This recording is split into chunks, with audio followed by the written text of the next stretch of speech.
Greetings everyone, Lumberg here.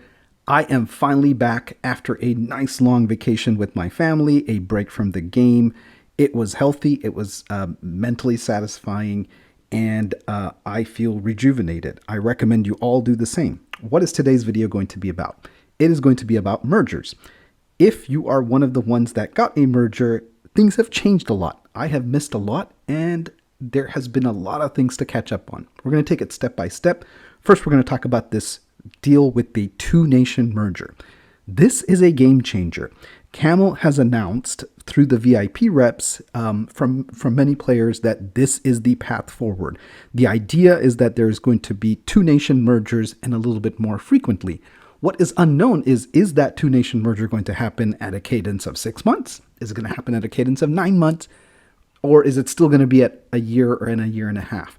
Really, there's a lot of unknowns. All we know is that Camel has mentioned that it's going to be two-nation mergers. We don't know whether the locked nations are still going to be two as well, or it's going to be three, but the days of three-nation mergers are over.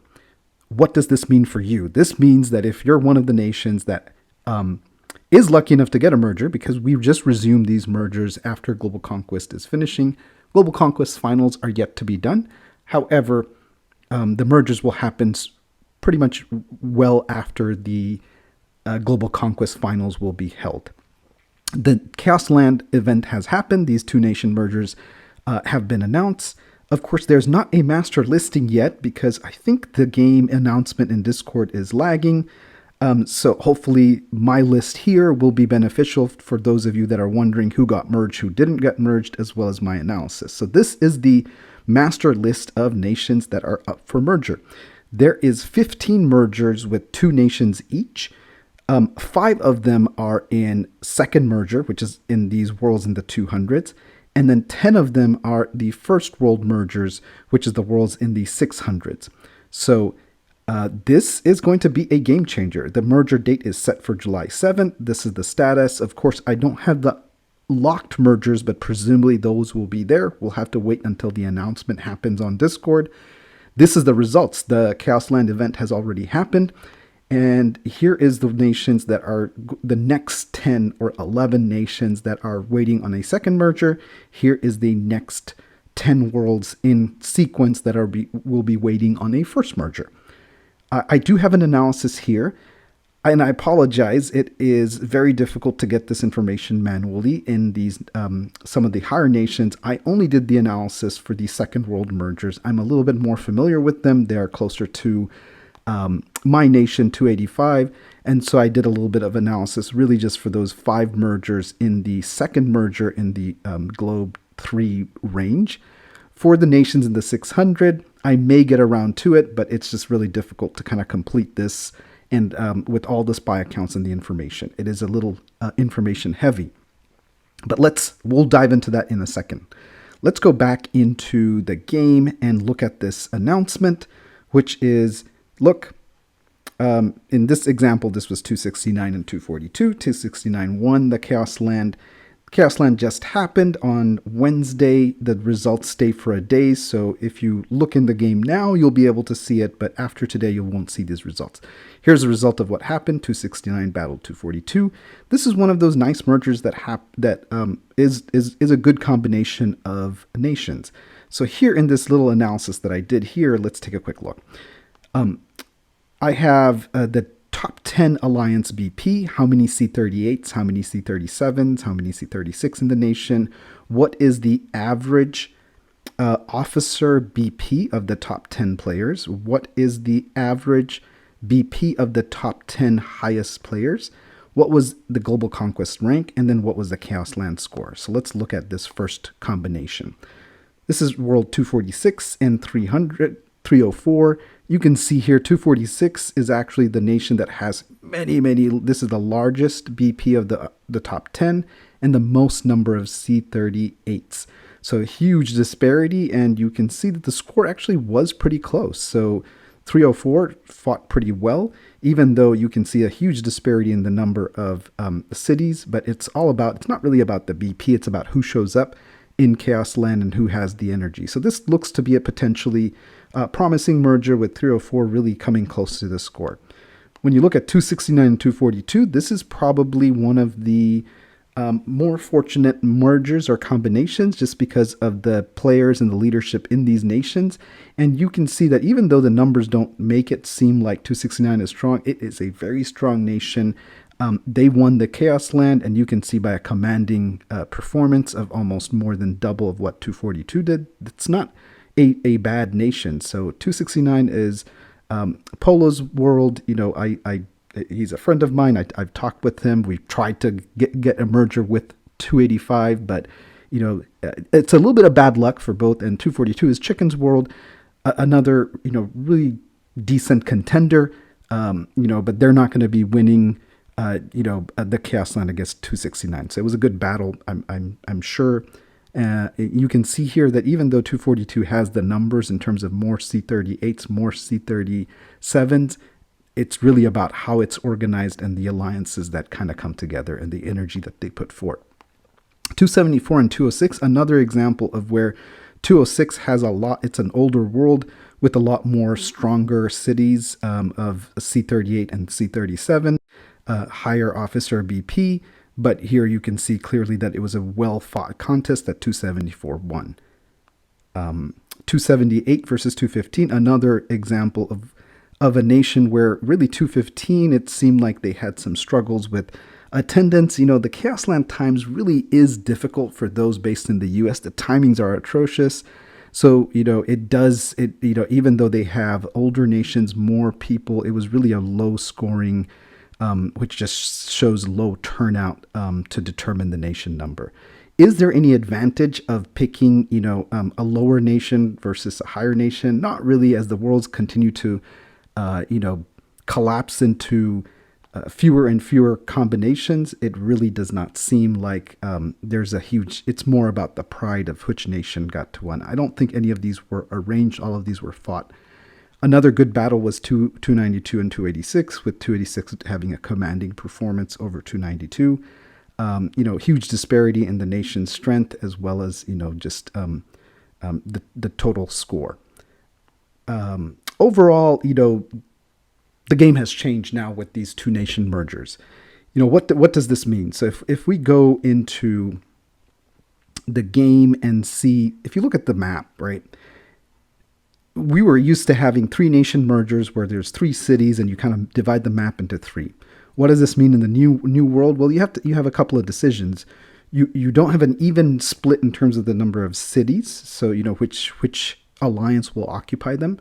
But you do have the map. It's easier. So if you see this line right here that splits through here, which is, I think this line, it's a 1200 by 1200 grid. So this line will be, the 600 y-axis lines, meaning, this could be 600, 600. This goes all the way up to, I think, like 1200, 600, and 0600. So anything in the, x coordinate, whatever that is, xxx, and the y coordinate of 600 in this line will be your splitting between the two nations. Anything that is above, like 600 and above, would be to your left. And then anything that is 600 y coordinate and below would be to your right. So it does make that whole headache of kind of splitting the map a lot easier because you can just go straight in this line. But it does create some more concerns about what to do with these cities. One quick way to think about it is if you take the top nation in each of the two nations that are merging, they probably should get this city and this city. And then the one here, it could be a combination of, the one that performs better in Void or Frenzy or whatever the metric is. And, if you think about it, this could be, top one from each nation, and here could be top two from each nation, and they would interchange, kind of getting the benefit buildings based on performance and the city based on performance, and rotate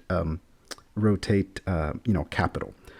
So it does create some division problems in terms of, what is the starting alliance that gets a city, but really you can work with it. Now, the lower nation BPs, so these two nation mergers will have lower nation BPs compared to the three nation mergers, right? So that's a clear disadvantage that they're going to have. They're going to have fewer players. You can see here, look, we just had, we were fortunate. We were one of the last ones in 285 to get a three nation merger. So these two nation mergers automatically are at 66% of the BP and active players. BP really isn't important, but it's the active player pool that you're working with. So there's a distinct disadvantage partly in this two nation merge, just in comparison with the most recent one. However, the fact that it's going to be two nations going forward will even out some of the odds.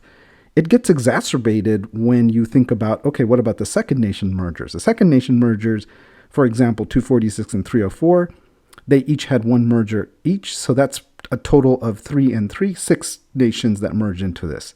In comparison, if you look at these nations here, the ones that had a second nation, for example, 290, 210, and 263, they each had 3 nations. So it's 9 nations versus 6 nations. So in each of these mergers, especially the second merger nations, they're going to have a even more marked disadvantage.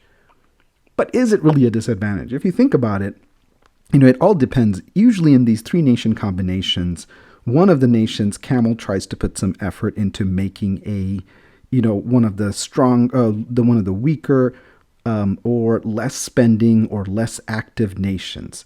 So in some ways, if you get a 2 nation combination that's actually pretty decent, you really won't be missing that third weaker nation in theory. However, if you get a bad second nation or a less active second nation, you're kind of really at a disadvantage when competing with these previously merged 3 nation mergers. Here, of course, is the ones that still didn't get it, but presumably they would get it in the next merger. One thing to really note here is that even though there is, the idea was that it will be more frequent, there was a break because of global conquest. Now that global conquest is over, we're resuming the mergers, but there really isn't. You can see here that there's a total of 30 nations that are merging and 15 combinations. Here, I think it was 36 nations if you exclude the locked nations and 12 combinations. So really, it wasn't more mergers that happened. It's fewer nations that merge. So I don't see an increase in the frequency yet, but it's still too early to tell. We just resumed. Let's see what the frequency is. I don't know that the frequency is going to be more than a month. So really, it's more the frequency increase is most likely going to be a time factor, meaning it might happen sooner than 1 year or 1.5 years. That could be a good or bad thing, because if you think about it, a lot of effort goes into making a merger successful. The forming, norming, performing, storming stages of the merger, all that negotiation, all the diplomacy, all the things breaking down, working with the bad history, the baggage, the drama, all of that can add up to game fatigue. So that is something to keep in mind.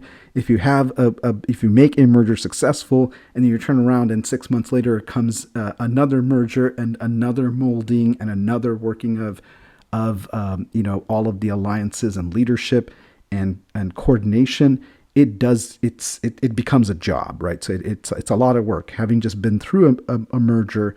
And being one of the key people in the diplomacy of the merger, it is a lot of work without, really any pay. The pay is that, you have a successful nation and you have the best nation that you can. So it is rewarding, but it is a lot of work. My advice is that you split the work and, divide and conquer, and really, be open to working together. So a lot of the basics of the mergers remain the same. But there is going to be fewer drama because there's fewer nations, so that can be viewed as a positive. One last thing that I will mention is that if you look at here, as usual, I have a listing of which servers are locked and which servers are unlocked. You can see here just by this red-green color here, the frequency of locked servers being created seems to have been taking a dive right around the world 900 onward. Because you can see now there's the ratio has changed, and you can see it here in this percentage down here. It's about 1/3 of the nations here are locked, right? There's that steady percentage of about 1/3. And then now after the 900s, it dropped to about 1/4 and almost 1/5 here. So what that tells me is that maybe this game isn't as successful in the nations that are just restricted for those locked nations. And it's no surprising, or maybe the spending isn't there, but there seems to be fewer Lock Nation. At least the general trend is after the 900s. A lot has happened in the game. There's been some, a lot of things with the warplane. There's been some new events. The new crazy chaos land. So there's a lot of content that I need to catch up on. There's a lot of people that I haven't responded to, so please bear with me as I get back into the groove of things and respond and catch up. And I'll create some new content. So it's good to be back. It's good to be in the game. It's good to kind of do this merger analysis. If you have any questions and need any information, please don't hesitate to reach out to me. And I look forward to catching up with all of you.